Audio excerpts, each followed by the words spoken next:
Welcome to Being Human with Steve Cuss. On Being Human, we help you navigate all of the dynamics that infect your relationships, all of the dynamics going on under the surface. And we don't just look at your human relationships, we also look at your relationship with yourself, which is often the most elusive and also the one that tends to be the linchpin for all the others. But what's interesting is we also look at your relationship with God. It turns out that the dynamics that infect your human relationships also infect your awareness of God. Of course, they don't affect God's presence. God is with us. The problem is they affect our awareness of God's presence, and we end up trying to operate under our own strength. And that's often what gets us into trouble. So every week we pause and we actually light a candle. We just pause it just to take a deeper than normal breath, just to take 30 seconds and intentionally relax into God's presence. Get clear on what is mine to carry, what is God's to carry, what is others to carry. Often we get anxious because we are carrying more than God has asked us to carry. And so as we begin this episode, I'm really excited because I have the incredible privilege of chatting with Clarissa Moll, who's one of the producers of Christianity Today's podcast, and she's the moderator of, among other things, the Bulletin podcast. And once a month, Clarissa comes on Being Human very kindly, and she and I chat about a specific tool that can help us manage reactivity. And we're opening up a new tool today. So Clarissa, let me hand over to you. Yes, thanks so much for having me, Steve. I'm excited about this conversation because it's one about something I have really struggled with, and that is this idea of being human-sized. In a lot of your work, you talk about being human-sized, becoming human-sized. Tell me what you mean by that. Yeah, being human-sized, it's often easiest to understand what it's not. And so the simple idea is when we're reactive and when we're triggered, we move into one of two extremes. We become bigger than human or we become smaller than human. And so human-sized is that happy middle. When we become bigger than human, we notice that we're starting to dominate, for example. So on a small scale, being bigger than human might be that I interrupt someone when they're speaking rather than letting them finish. I'm no longer listening to learn. I'm now listening to fix or sometimes listening to defend. On an extreme level, getting bigger than human, sometimes we actually do dominate. I'm not proud of this, but a few years ago, I was flying through O'Hare Airport, which I don't know if you know this, Clarissa, that's actually where Satan lives. Tough place sometimes. And my flight got delayed for hours and then canceled, and I had to come back early the next morning. I wasn't at my best, which is no excuse for what happened. The flight lands where I live in Denver, the seatbelt sign goes off, and the family behind me jump the line. They rush up the aisle rather than waiting for all of us to get off the plane. And one of my core values is courtesy. If I ever witness discourtesy, I tend to get really big. I'm not proud of this, but the teenage girl, she was like 14. She got past my peripheral vision. I was just in my seat.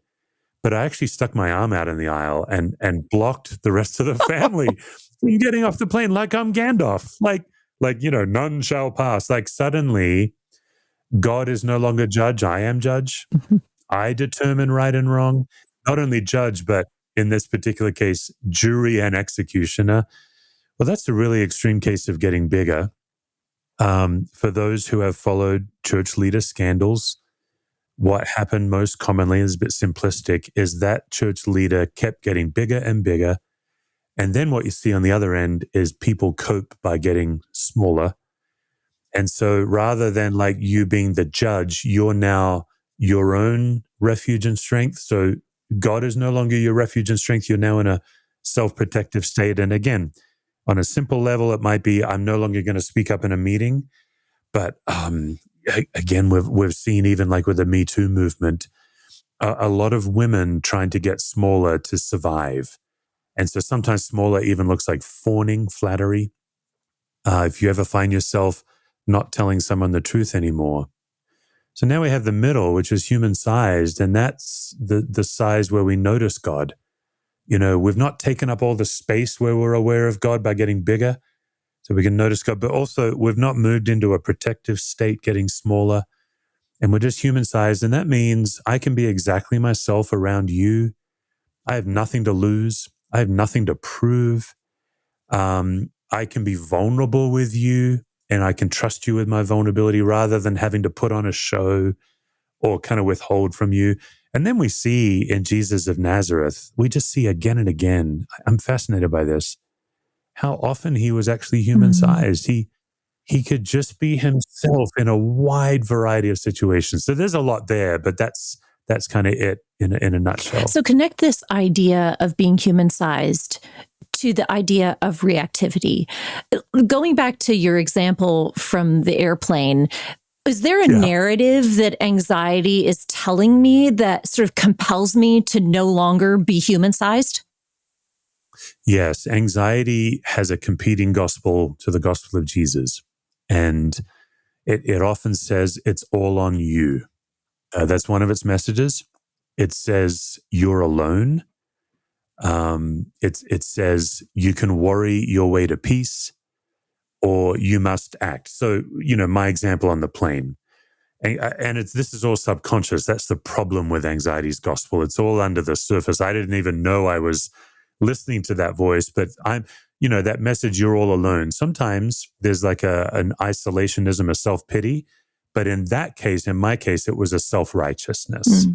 It wasn't self-pity. It's like, Steve, you alone can fix this.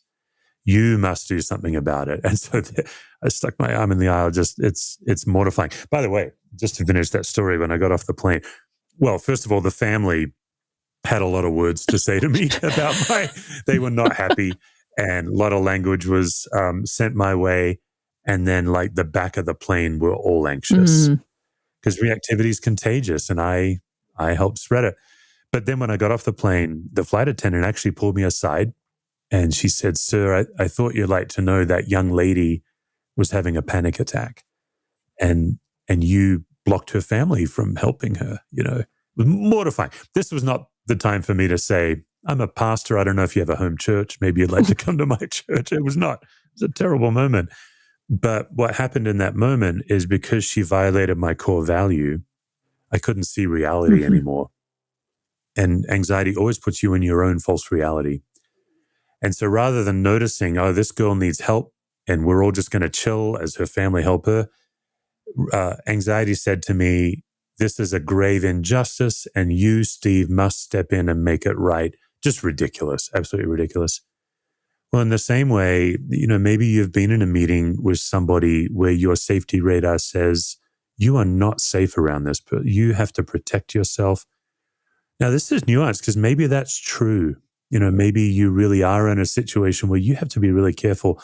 But most often, if someone's, for example, domineering, we start using extreme words like abuse when really they just are not managing their anxiety. Domineering leadership is a clear sign that leader is anxious. And then our safety radar communicates to us the gospel that I must be my own refuge and strength. So it takes a while to notice anxiety's gospel. But what I love about it is when you can start to notice it, you can actually intentionally pause and relax into God's presence. And that's when everything gets more right-sized. And, sometimes that's deeper work and sometimes it just takes a minute or two. Well, I appreciate that explanation because I think it pulls together a few threads for me. First, that in that moment, that young woman wasn't feeling human-sized herself, and hurt people, that two people who aren't feeling human-sized act out of their anxiety and not out of wholeness. But then also that as we're desiring to become human-sized, that there is this level of discernment. What are flat out lies that anxiety is telling me, or is anxiety signaling a kind of kernel of truth that I need to pay attention to? And a kernel of truth that I need to pay attention to, that I need to listen for, which begs the question for me, is this idea of being outsized or reducing myself to being less than human-sized, is that something I learned from other people, or is it kind of hardwired in me? I guess I ask this because I wonder how much of this is changeable. Okay, yeah. A lot of it is changeable. And it just takes intentionality. Like now that I know about myself, well, let me just start here. One of the quickest ways to locate your reactivity is your core values. And, we see in the news, and then we see how social media moves the news forward. We just see escalating reactivity.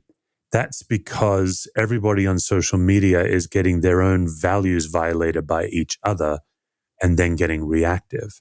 And of course, most famously on social media, we only really see reactivity bigger because the smaller people aren't commenting. They're scrolling, but they're not commenting. So on like Facebook, for example, we just see bigger, bigger, bigger, bigger. And anxiety is saying to these people, what the world needs is one more comment from me. And off we go. So if you can locate your core values, that one of the distinctives of Jesus is he absolutely had core values. He's a Jewish rabbi. But his ability to connect with people who violated his deepest values, that to me is one of the great distinctives of Jesus. He never let his values stop him from deeply connecting human to human, or of course, in Jesus' case, God to human. He would step over his values and connect with the people who are violating them. Just as a little preacher rant, if you love your values more than you love the people violating them, you've missed a core part of the heart of God. So, one of my values is courtesy. And if I witness discourtesy, what I'm looking for is my unreasonable overreaction. In my case, sticking the arm out. This still happens, Clarissa. I travel about 100 days a year, and airports and travel have become the number one place for me to practice reactivity management. People don't walk in a straight line in airports. But, people are anxious and stuff. So now that I know that public courtesy is a big deal to me, I can practice and notice when I'm feeling violated. In the same way, if you are prone to get smaller, like one of the ways I get smaller is I no longer tell somebody what I think. They might be saying something to me and I will listen and nod, and they will get the impression that I agree with them because I don't want the risk. I'm a people pleaser. That would be another core value of mine. And so learning how to notice when am I going to tell somebody what I really think and realize it's all okay. So you're looking for your overreaction inside. Classically, in a classic dad with kids, disrespect. That's the big trigger. And of course, it's important to have respect, but why am I making such a big deal out of it inside? That's worth chasing. And then when you get smaller, just testing, is it really true that I can't say what I think in this meeting? Or have I outsized in my brain, the consequence of it? I hear those words testing and practicing. And I think about how this practice of becoming human sized really is a spiritual discipline. And Yeah. talking about it on a spiritual dimension, I find this in my own life, and I suspect I'm not alone, that when anxiety prompts me to be larger than life, my view of God is that he's impotent. He's just not strong enough to handle this. And I Yeah. need to rise to the occasion, as it were. And when anxiety prompts me to be smaller than human sized, I also feel like God is powerless. Like everything is so big and I am so very small that surely there is no God big enough to manage all of the things that cause me anxiety. Why is it so much harder to notice God when we're no longer human sized? I love that question. I think it's very difficult to follow an invisible God.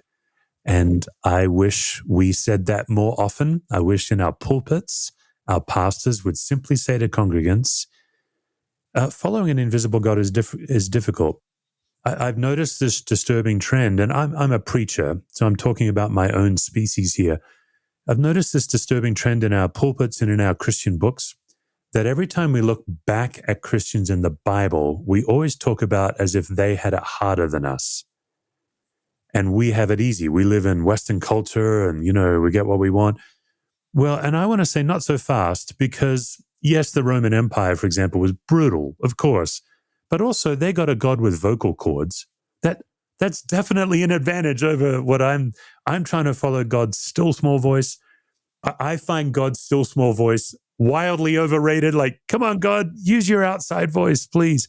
So I think that's why. And I think from our youngest memories, when we didn't get what we needed as kids, we had to revert to coping mechanisms. And in my own life, home was not always a safe place, and school was very much not a safe place. And so I reverted at a young age to figuring out, how do I get to safety? How do I get what I need? And one of them for me is reading every room I walk into, and then being a chameleon and adapting who I am to what I think you need so that you and I can be okay. Well, this is a deep-seated coping mechanism. So when I'm not well, that's like a reflex. That's like a well-worn path. It's like a moth to a flame. That's why it takes so much intentionality to actually walk by faith, to believe that God is good. And I think the good news is we only need to do it, 2 out of 10 times. I don't want to give the impression that like I'm Yoda or like the Dalai Lama that's untouched. No, I deal with anxiety every day, but several times a day I pause and relax into God's presence and just right size everything. And it doesn't last. I really want to make sure I'm selling the truth. It comes and goes. But if I make a habit of, 6, 8, 10 times a day, pausing and relaxing into God's presence, at the end of the day, I look back on the day and I feel like I was with God all day. I felt God's presence all day, even though it was really just a few moments each time. I've really appreciated this human-sized language as I've thought about working hard to notice this in myself. But I've also found that these are the things I want in human relationships. I want for the people that I love. I want I want these for my spouse, for my kids, for my colleagues. What are some of the signals that perhaps a spouse or colleague or one of my children is struggling with being human-sized? What do I watch for? Okay. Yeah, you are looking for when somebody is operating out of an assumption that isn't true. And so what you're generally looking for is an overreaction in another person. So you can look for their language. Generalizations is often a sign. We're seeing this right now where people talk about the left and the right politically. Well, you're describing millions of people in one phrase. Not so easy, Or the right? phrases always and So, never. We yeah, don't and use then those in so our house. generalizations and exaggerations. Exaggerations is the other sign. Or always. So you're looking for that hard edge. You must. I Mm. never. Yeah, very common in teenagers. I never get what I want. Are you kidding? And then I think the challenge, if you're a parent or a spouse, is you gotta let their initial reaction. You just can't catch it, Hmm. and that's an intentional decision. Because what's fascinating in human connection, and frankly, connection with God, is what happens after the initial reaction. What we call the crappy first draft. I think Anne Lamott was the one that coined it. She used a more colorful word for that, where she talks about writing, and everybody, when they first try to write, they have what we'll call on CT the crappy first draft. That really helped my wife and I in our parenting. Whatever initial reaction our kid brings, we're just going to call that the crappy first draft, let it blow over. Okay, that's out of the way. Now, what's going on. Now, when I say that, oftentimes the worst time to try to connect is in the reactive moment. Sometimes what you have to do as a spouse or as a parent is let the reactive moment happen and say, okay, I know we're going to revisit, and then wait for that child or spouse to be back to human sized. And then it's the debrief that is really powerful. When I led a staff, very, very rarely, in fact, I really can't think of a time where we would talk about what happened while we were all reactive. We would wait, we would notice, okay, that didn't go well. And then we would try to get back to center and then revisit. Hey, can we talk about the way we chatted on Tuesday?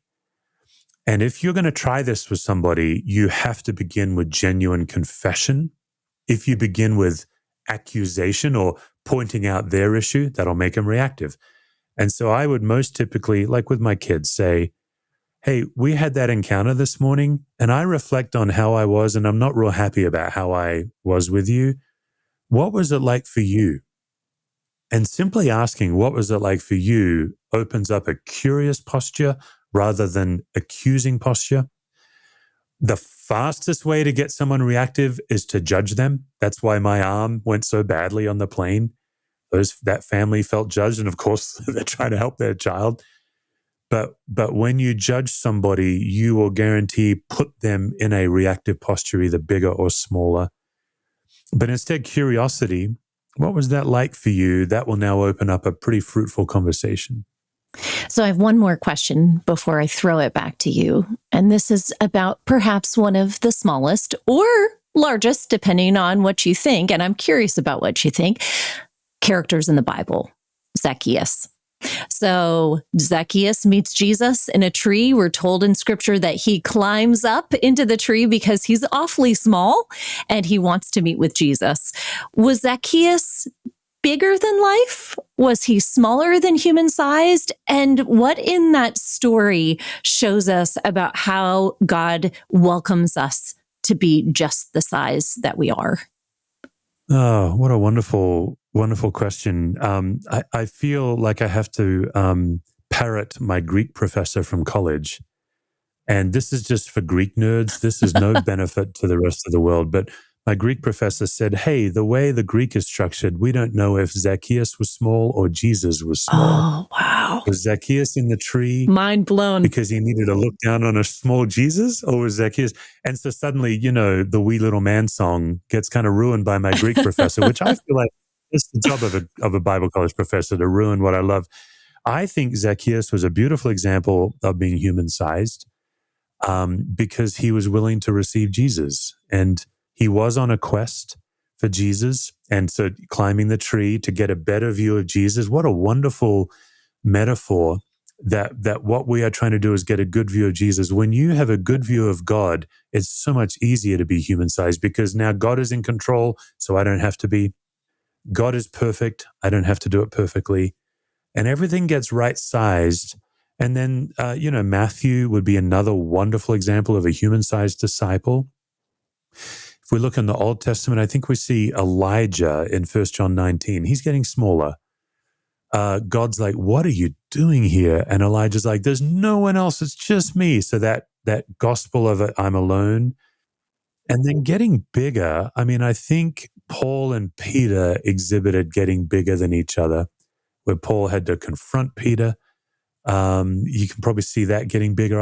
The Pharisees certainly were always approaching Jesus like they were bigger than human. They were trying to dominate, power over.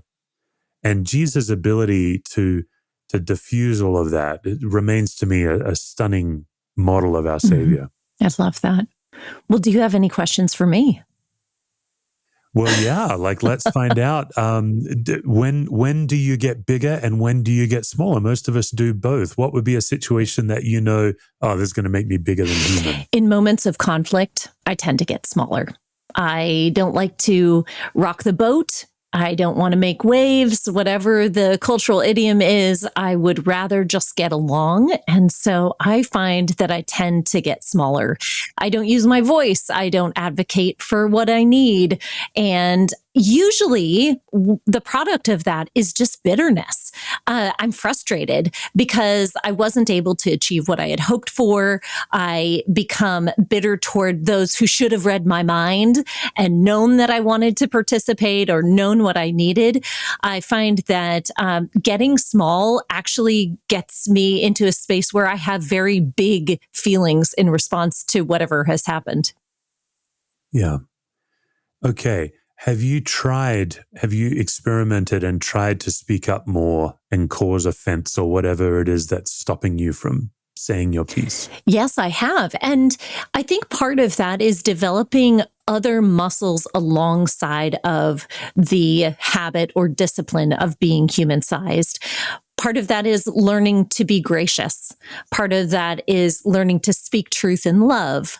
Part of that is being willing to admit when I'm wrong, because I think the pendulum can easily swing the other way when we're trying to exercise our voices and speak into our human size, the pendulum can kind of swing the other way and we can become larger than life, but sort of unintentionally. And so to avoid that, where we're going to need to correct back toward the middle, I think it's developing some other character qualities alongside of that desire to be human sized that help to provide some safeguards or boundaries, some guardrails for me so that I don't end up being like a bull in a china shop without really intending to do so.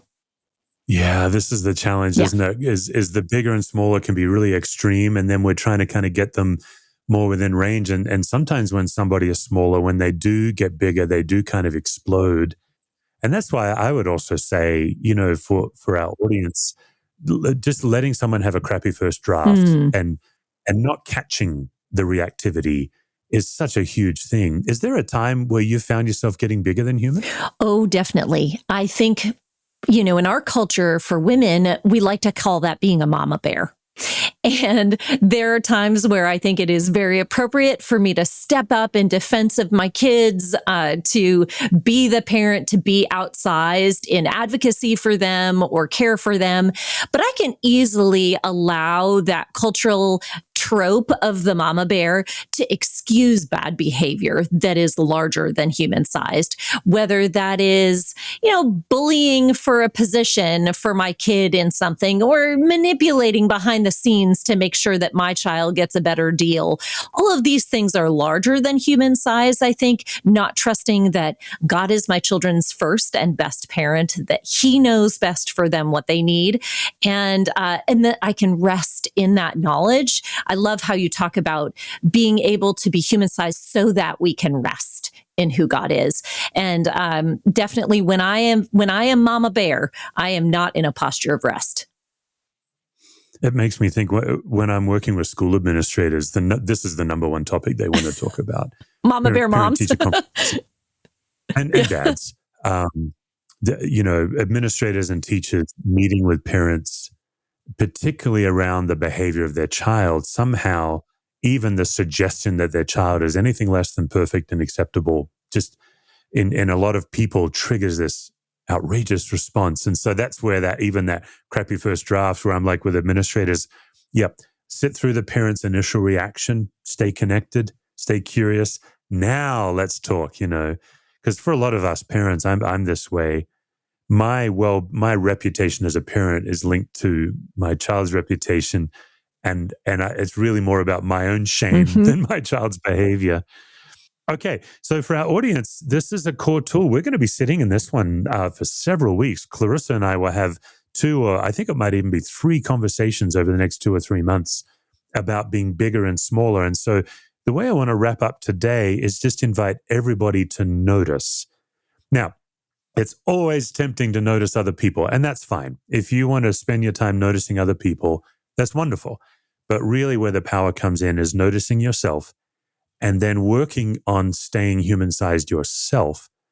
And 2 things are going to happen. You'll be blown away by what you see that you couldn't see before because you're grounded in reality rather than operating out of the false reality of reactivity. But also, you'll be surprised at how you being grounded and human-sized will actually be a gift to the people you're working with or married to or raising. So, Clarissa, thanks as always for coming on Being Human. I look forward to our next conversation. Thanks so much.